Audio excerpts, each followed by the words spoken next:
Welcome back. Caleb Bond in for Paul Murray tonight. Let's continue the debate. Joining me now, Libertarian commentator Kristy Abraham and the PR Council's Kristy McSweeney. Good to have you both out of Melbourne tonight. Now, the Secret Service, I think at every single turn we keep seeing exactly how they bungled that attempted assassination of Donald Trump in Butler, Pennsylvania. And we find out today, amongst a report that's been released by the Senate, and there's a whole lot of stuff in here that is just thoroughly damning. They bungled it at every single point, including a drone that was sent up that could have spotted the shooter, did not go up because they were on the phone to a toll-free tech support line to try to get the thing in the air. Kristy McSweeney, how does this happen? What's tech support doing phoning a 1-800 tech line? What's the Secret Service doing phoning tech support? Anyone who works in an office in a large corporation or the public service is thinking, oh my goodness, not the Secret Service as well. They have to do battle with IT to do their job too. This report has been significantly politicised. It was something the Republicans pushed for after the assassination attempt. They wanted to expose that it was some type of anti-Trump racket. Despite that, civilians and first responders were fatally injured.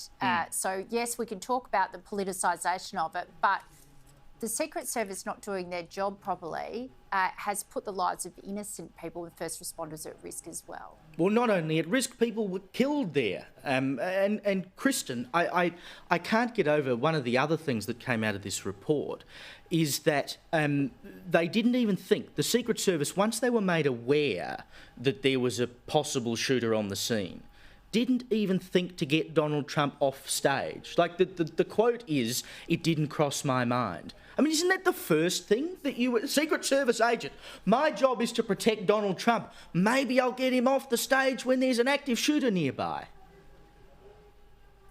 It blows my mind that it didn't cross their mind when that's exactly what they're hired to do. But this report just shows how inaccurate movies and TV shows are, because the Secret Service is meant to be the epitome of, protection. And clearly it's just incompetence after incompetence. But anything, I assume anything that the government touches turns to ineffective and inefficient. I have to ask myself, it's either gross incompetence or it's purposeful that this has happened. And why, or has Trump paid for private security? Because is he willing to bet his life that it's either gross incompetence or deliberate? And either way, it's not great. Well, yes, he ought to have more protection, but if that's the protection they're offering, I'm not sure you'd take it up. It's not exactly like what was the Clint Eastwood film? I think, was it in the Line of Fire? Anyway, they just don't live up to it. Let's talk about our mates over at the ABC. The new chairman, Kim Williams, gave a speech last night at the Lowy Institute Media Awards, and he spoke about fake news. We've got to drum out the fake news. Take a listen. Our younger journalists have a much more activist view of the role of journalism and a much more policy prosecutorial approach. Not only is it to be discouraged, it is to be ardently opposed.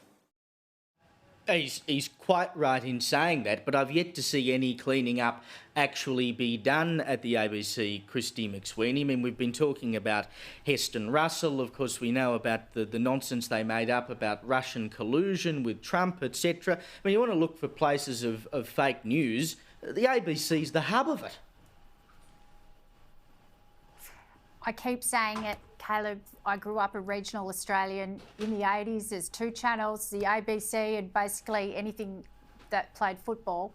And if it wasn't for the ABC in the regions, myself and hundreds of thousands of other regional young Australians wouldn't have access to the world. So they do an amazing job in regional Australia. There's city newsrooms, less reflecting the bastion of objective reporting that people in the regions come to depend on from the ABC. And for the CEO to sit there and, first of all, you didn't play the part of the clip, but he spoke about fake news and misinformation, which you mentioned, while he has this absolute scandal hanging over his own head at the ABC. There is not a politician or CEO alive who would do that, bar perhaps maybe Andrew Forrest in Australia, to go and say that while you're under that type of investigation. It was incredible that he made that statement. I should point out Kim is chairman, not CEO, but still, I mean, he's got control of the board, right? Or at least he presides over the board. Yes, of course, absolutely. So he should be more concerned about this stuff than anyone else. But you talk about the regional reporting, Kristy, and Kristen, I listen to the ABC because I figure you have to sort of pay attention to what the enemy is doing and what the competitor is doing. And they do a lot of good work on regional radio, etc. But I was listening to The World Today during the week, which is midday every day on the ABC. We played this clip on the Late Debate the other night. But the bit of regional reporting that they played there on yesterday I think it was about a transgender op shop in Ballarat. I mean, if that's the sort of regional reporting we're getting out of the ABC at the moment, God help us. I'll give you that one, Caleb. All right, I'll give you that one. Go on, Christian. Yeah, I thought his comment was laughable, to be honest, because those young people at the ABC had to learn it from somewhere. And you were talking about a different segment that kind of sits under the ABC. Triple J, which is the youth broadcasting service, which also sits under the ABC. I'll read you a headline from 2019. It says, "A generational shift, what Triple J overhaul means." Now, they cleaned out their 30-something-year-old hosts, and they brought in a bunch of 20-something-year-old hosts. Now, one of the amazing hosts on there was Tom Tilley, and he was 37 years old. He ran an informative segment called Hack, which is meant to inform young people. And he showed both sides. He showed whether it was Labor or Liberal, he grilled both sides. Whether it was pro-nuclear or anti-nuclear, grilled both sides. Now it's very one-sided. But those 20-something-year-olds didn't give themselves the job. It was senior people within the company that said, hey, let's do this as part of the overhaul. And a fish rots from its head, and it seems like to me Kim Williams was dodging a bus, and it just happened to be young people that went under it for him.